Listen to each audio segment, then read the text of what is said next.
What's this? One of the Earth Clan. Ah, a very famous one, yes? You are the one called Shepherd. It is a great honor to welcome the heroes of the Blitz. You've got me at a disadvantage here. Forgive me, Earth Clan. My name is Barla Vaughn. My job makes it necessary for me to keep informed. I am a financial advisor to many important clients here on the Citadel. When someone as important as yourself arrives on the station, I take notice. I heard you work for the Shadow Broker. Do you have any information about Saren? You're very blunt, Shepherd. But you're right. I am an agent for the Shadow Broker, and I do know something about Saren. I hear your information can be expensive. Normally, this information would cost a small fortune, but these are exceptional circumstances, so I am going to give it to you for free. What's the catch? There is no catch. The Shadow Broker is quite upset with Saren right now.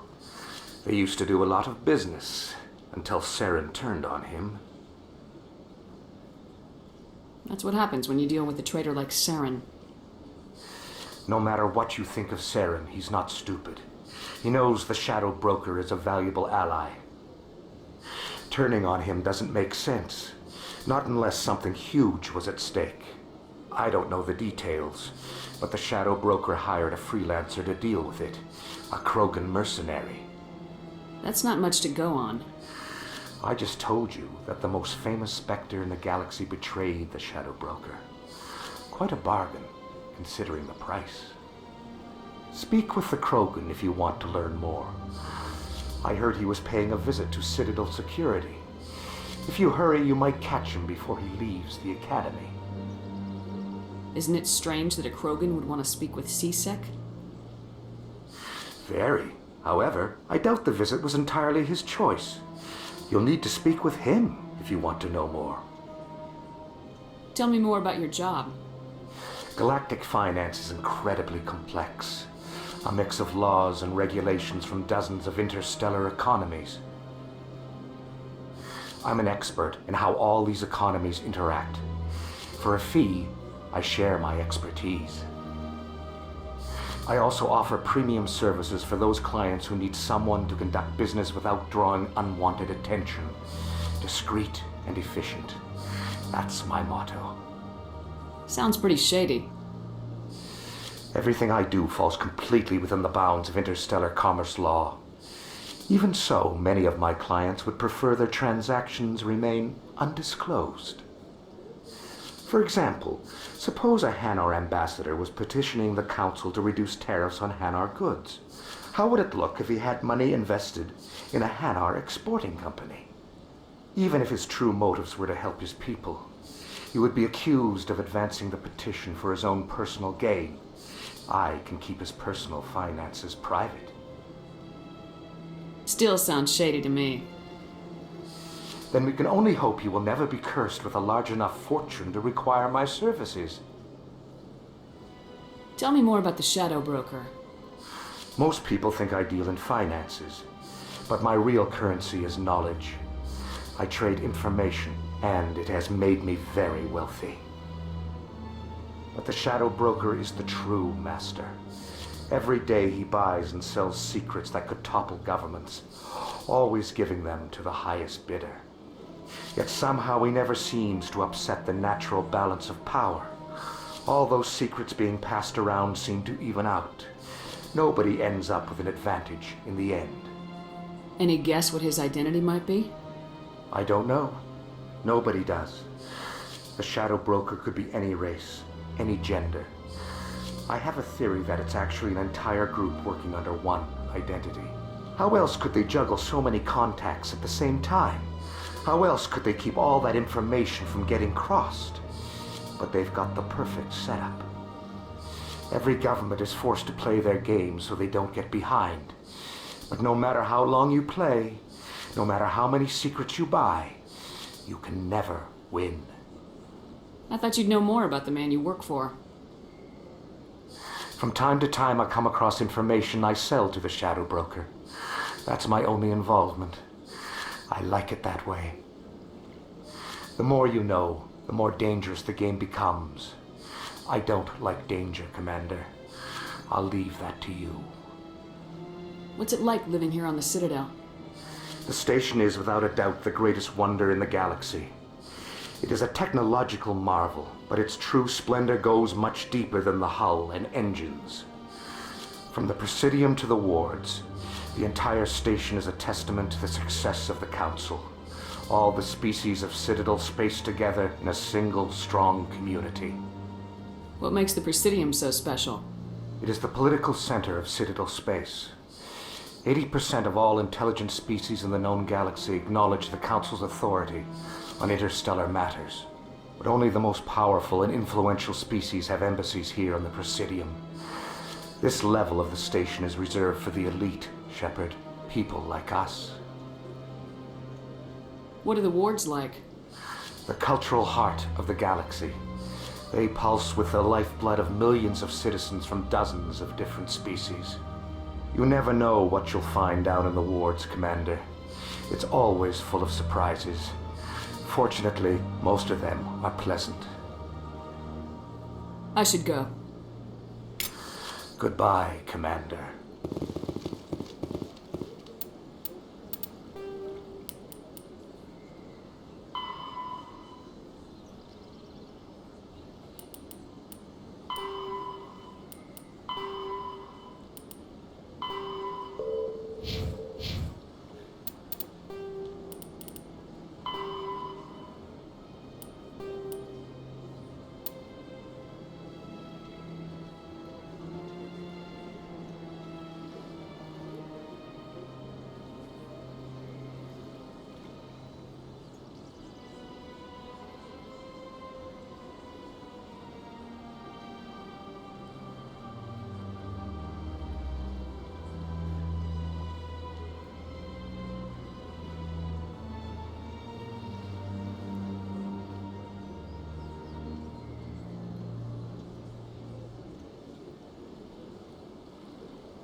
Ah, human. This one is greatly pleased to see you here in my decadent emporium.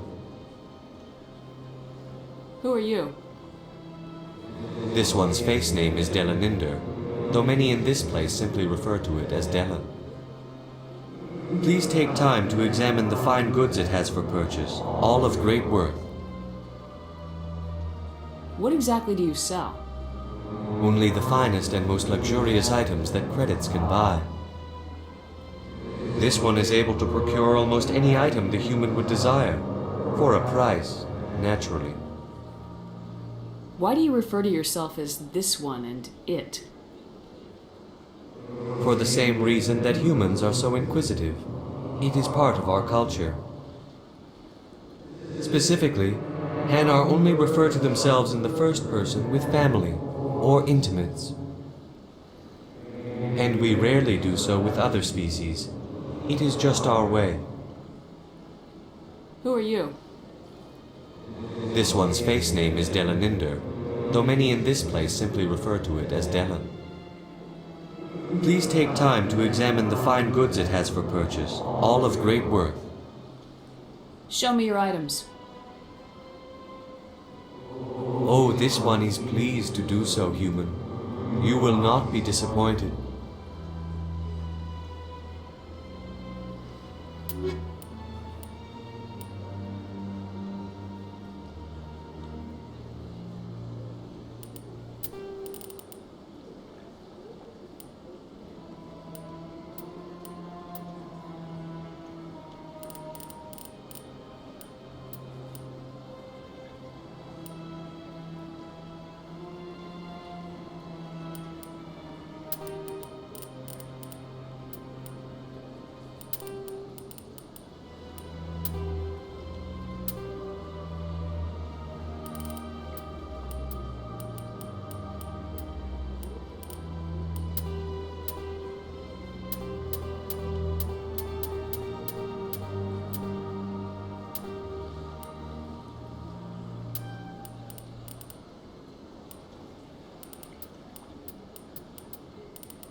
Commander, it is good to see you again. Show me your items. Oh, this one is pleased to do so, human.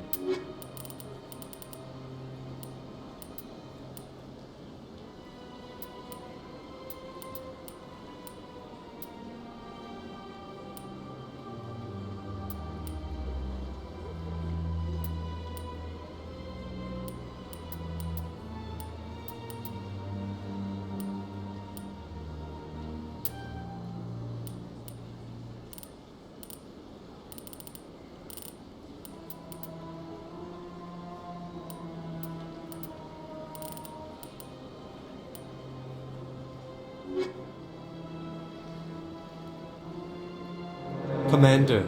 Show me your items. Oh, this...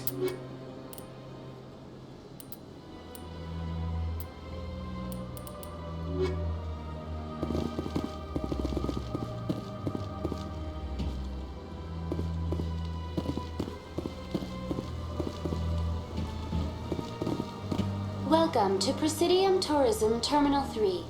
Here in the financial district, a number of businesses offer various goods and services to their exclusive clientele. The statue you see before you was commissioned to honor the Krogan soldiers who gave their lives to protect Citadel space during the Rachni Wars. In the aftermath of the Krogan rebellions, several embassies petitioned to have the statue removed. However, this motion was eventually quashed by the Council. Tell me more about the Krogan rebellions. In recognition of their efforts during the Rachni Wars, the Krogan were granted several new colony worlds by the Council. Over the next 400 years, the Krogan species began to expand. Blessed with an extremely high birth rate, their numbers began to swell. Faced with a critical overpopulation crisis, the Krogan started a violent colonization of nearby worlds inhabited by other Council species. The Krogan rebellions had begun. For a full century, the Council and its member species fought to bring the Krogan under control. With the aid of the newly discovered Turian Empire, they were ultimately successful. You needed the Krogan to stop the Rachni, then you needed the Turians to stop the Krogan. So who's gonna stop the Turians? I am sorry, but that question is beyond my programming parameters. The Turians are members of the Citadel Council. They are not a threat to galactic peace. Why did the Council fight so hard to keep the statue? The Krogan were instrumental in saving the galaxy from the Rachni threat. The Council believed this historical fact should not be forgotten. The Council also hoped that preserving the memorial would improve diplomatic relations with the Krogan and bring about a peaceful resolution to the rebellions. Unfortunately, the Krogan refused to negotiate and only surrendered after their population and homeworlds had been ravaged by the Turians. What were the Rachni Wars? Nearly 2,200 years ago, explorers seeking to expand Citadel space opened up mass relays leading to systems controlled by the Rachni. A highly intelligent and aggressive insect race, the Rachni unleashed a war of conquest against the rest of the galaxy that lasted for nearly 3 centuries. The emergence of the Krogan finally turned the tide in favor of the Citadel species. Krogan forces provided the numbers necessary to halt the Rachni advance and drive them back. The Krogan then pursued their retreating fleets. Able to survive the harsh environments of the Rachni homeworlds, the Krogan hunted their enemy to extinction. Was it really necessary to wipe them out? I am sorry, but a value judgment of that nature goes beyond my programming. That's all for now. Thank you for using Avina. Have a pleasant... 50,000. Though now extinct, the Rachni once threatened every species in Citadel space. Over 2,000 years ago, explorers foolishly opened a mass relay to a previously unknown system and encountered something never seen before or since, a species of spacefaring insects guided by a hive mind intelligence.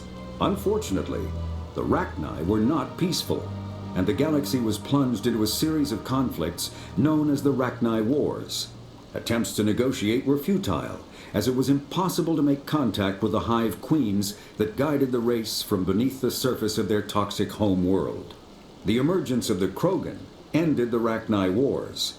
Bred to survive the harshest environments, the Krogan were able to strike at the queens in their lairs and reclaim conquered Council worlds. But when Krogan fleets pressed them back to their homeworld, the Rachni refused to surrender, and the Krogan eradicated them from the galaxy. The Elcor the Krogan evolved in a hostile and vicious environment. Until the invention of gunpowder weapons, eaten by predators was still the #1 cause of Krogan fatalities. Afterwards, it was death by gunshot. When the Solarians discovered them, the Krogan were a brutal, primitive species, struggling to survive a self-inflicted nuclear winter.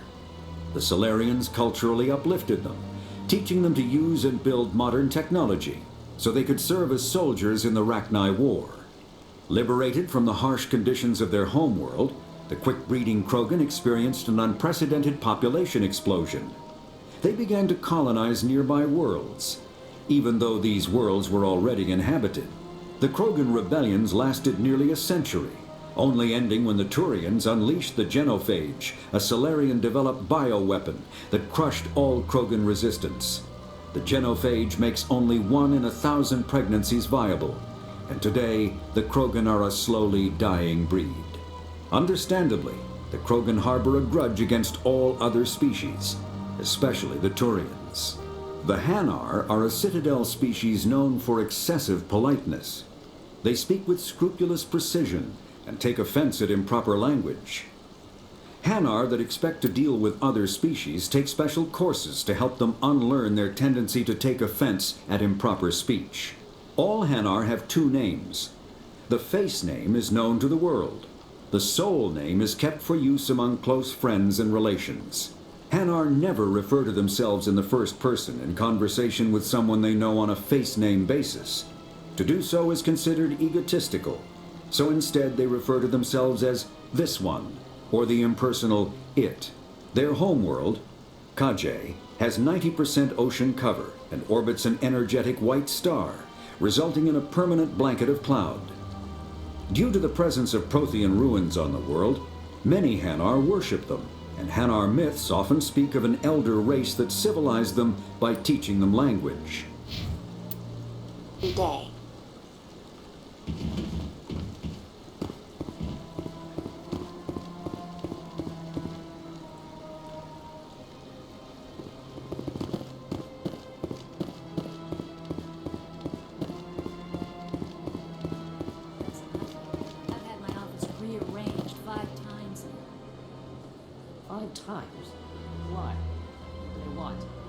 should I know? It's not like Keepers offer an explanation for what they're doing. Yet everyone just lets them go on doing whatever it is they do. What choice do we have? If we try to stop them, they just shut down and another one replaces it.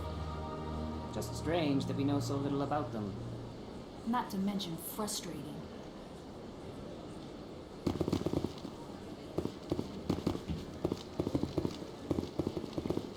Welcome, I am Nailina. I don't recognize you as one of our expected clients today. Would you like me to see when the consort will be able to meet with you? Can't I just go in? I'm afraid not. Yeah, you must understand there are many who seek the consort services. But if you wish to leave your name, she'll make every effort to meet with you.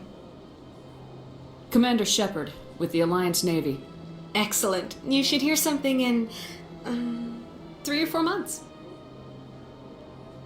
What do you do here, Nalina?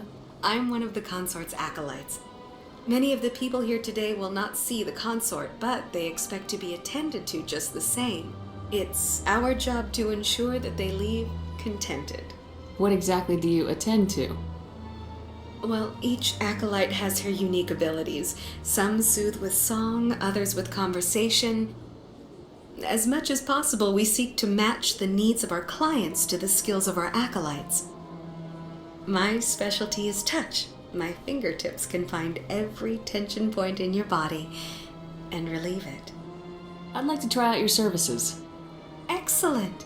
I'll add you to our client list. We should be able to see you in 3 or 4 months. What is the consort? What does she do? It's difficult to explain. She's many things to many people and something different for each. Some seek her for advice, some for entertainment, others still for pleasure. Most of the time, our clients won't realize what they were seeking until after she has provided it for them. You make her sound like some kind of oracle. No, not in the usual sense. She's merely a woman with remarkable compassion and a generous spirit. I suggest you make an appointment and see for yourself. I think I'm done here. Oh, well, I hope you'll return again in the future. We always enjoy seeing new clients. Nalina, Yes, Shaira? send the commander up to see me. I wish to speak with her. Yes, of course, mistress.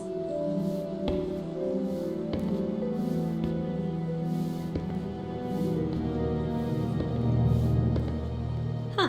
It appears the consort has taken notice of you. She'd like to meet with you now. Where do I go?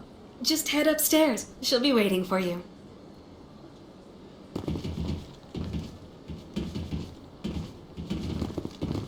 I see even the humans find the consort irresistible. This is my first time. I can't believe I didn't come sooner. Welcome. It is a pleasure to see you. I'd spend all day here if I could. You're with the Alliance? My brother's a private back on Earth.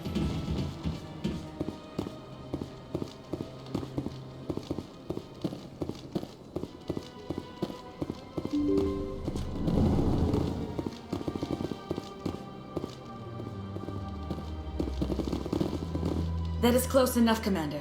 I've heard a great many things about you since your arrival here in our Citadel. What exactly do you do?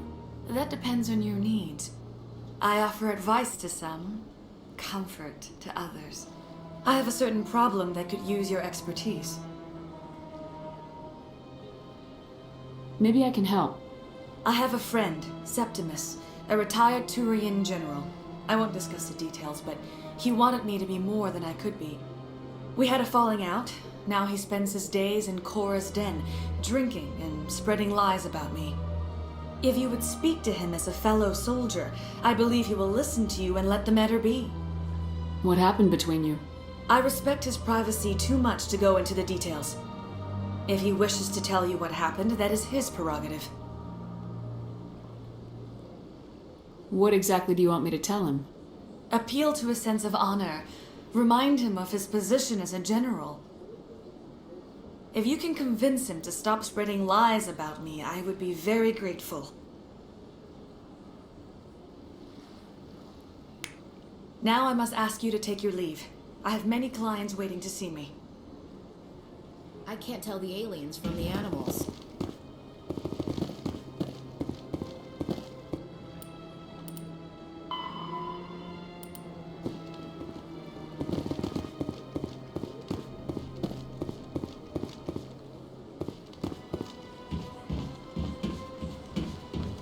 I have to admit I'm a little nervous.